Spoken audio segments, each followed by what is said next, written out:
The moment the curtain lifted, the theater felt unusually quiet, as if everyone sensed something unexpected was about to happen.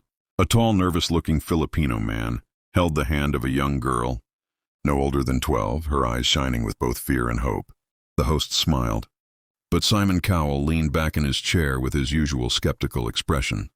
No one in that room imagined that within minutes, this uncle and niece would turn that doubt into stunned silence and tears.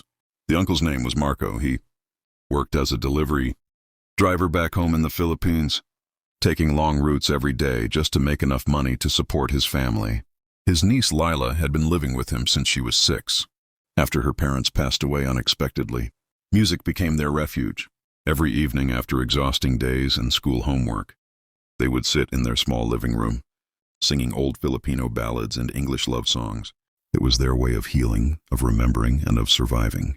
When they first decided to audition for America's Got Talent, the challenges came fast. They didn't have money for vocal coaches.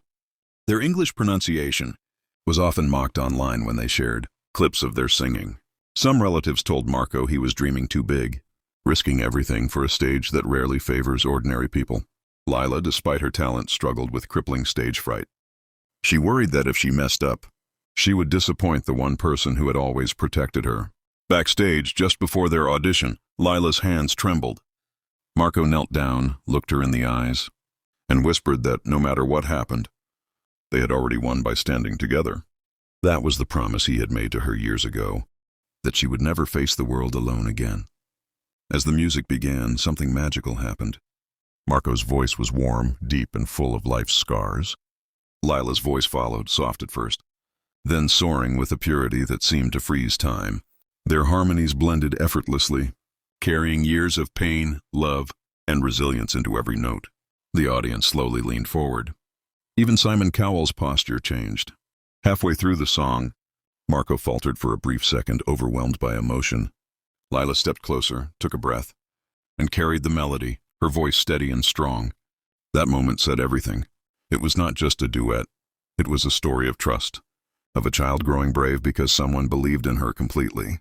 When the final note faded, the silence lasted longer than anyone expected. Then the theater erupted. The judges stood. Tears streamed down faces in the crowd. Simon Cowell, visibly moved, admitted he hadn't expected much when they walked out, but what he heard was one of the most genuine performances he had ever witnessed. He spoke about how rare it is to hear voices that don't just sing, but tell the truth.